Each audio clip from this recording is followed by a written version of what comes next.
तो किसी भी नवरात्रि के पहले जो अमावस्या पड़ती है, चावल की कटोरी में एक कपूर का टुकड़ा रख दीजिए महाराज, छोटा सा, और कपूर का टुकड़ा रखकर उस कपूर को दरवाजे के बाहर कटोरी में ही, चावल रखी हुई कटोरी में ही उसको पितरों का स्मरण कर कर जला दीजिए। और जलाने के बाद उस चावल को कहीं भी किसी भी वृक्ष की छांव में पक्षियों के लिए डाल दीजिए। शिव महापुराण की कथा कहती है, अगर मान लो पितृ आपको कष्ट दे रहे हैं, पितृ आपको तकलीफ दे रहे हैं, कोई काम नहीं होने दे रहे हैं, या कहीं आपको ऐसा लगता है कि पितरों का दोष है, तो वो पितृ दोष देवी, अब ये जो आप करेंगे ये कब कर रहे हैं? अमावस्या के दिन आप उसको रख रहे हैं।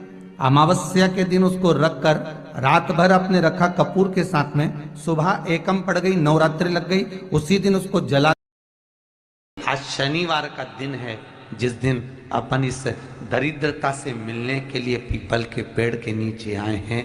हिंदू धर्म में ये दिन पीपल के वृक्ष के लिए पूजनीय होगा। जो भी शनिवार के दिन पीपल के वृक्ष की पूजन करेगा, दूध चढ़ाएगा या मिष्ठान का भोग लगाएगा, लक्ष्मी और नारायण उसके घर में प्रवेश कर जाएगा। लक्ष्मी और नारायण उसके घर में प्रवेश करेगा। इसलिए नियम बनाया। कौन से दिन का? शनिवार।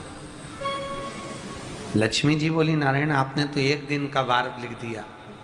शंकर जी ने 7 वार बनाए हैं, रविवार, सोमवार, मंगल, बुध, गुरु, शुक्र और शनि। ये शिव जी ने बनाया।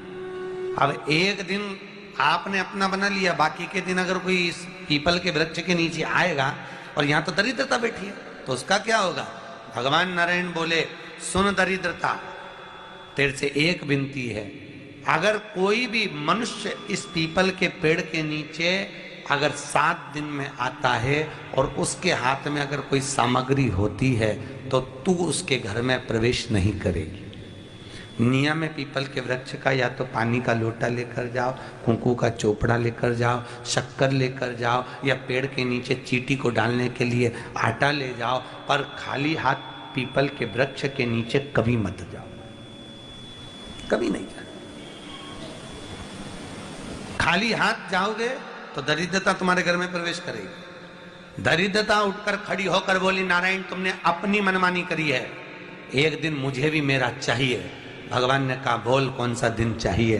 दरिद्रता कहती है, रविवार के दिन इस पीपल के वृक्ष के नीचे मैं दिन भर नृत्य करूं, इसमें रहूं, और जो यहां आए रविवार को मैं उसके घर में प्रवेश करूं। भगवान ने कहा, ठीक है दरिद्रता, रविवार का दिन एक ऐसा दिन रहेगा जिस दिन तू इस पीपल के वृक्ष के नीचे नृत्य करेगी, और जो आएगा इस पीपल के वृक्ष के नीचे तो उसके साथ प्रवेश करेगी।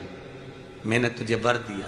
इसलिए हमारे यहाँ केवल पीपल का वृक्ष अगर दीवार में भी लग जाता है ना, किसी की फैक्ट्री की दीवार में, किसी के घर की दीवार में पीपल का वृक्ष अगर लग जाता है, पीपल का पौधा लग जाता है, उसको कितना भी तोड़ लो वो वापिस लग जाएगा। फिर तोड़ोगे फिर लग जाएगा।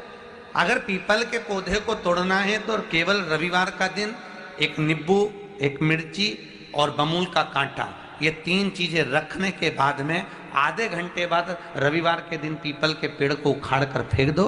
दूसरी बार कभी पीपल दीवार में लगता ही नहीं, कभी नहीं लग सकता। केवल एक रविवार का, केवल एक संडे, इतवार का।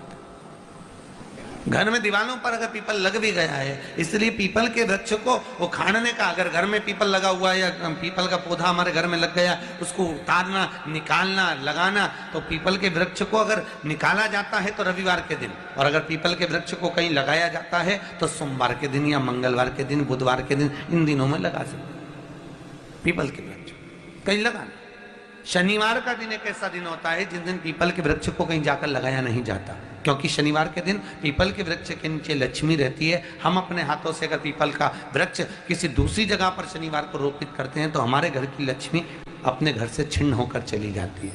इसलिए शनिवार के दिन पीपल लगाया नहीं जाता, किसी के घर जाकर उसको वापस पलटा नहीं जाता। लग गया उसको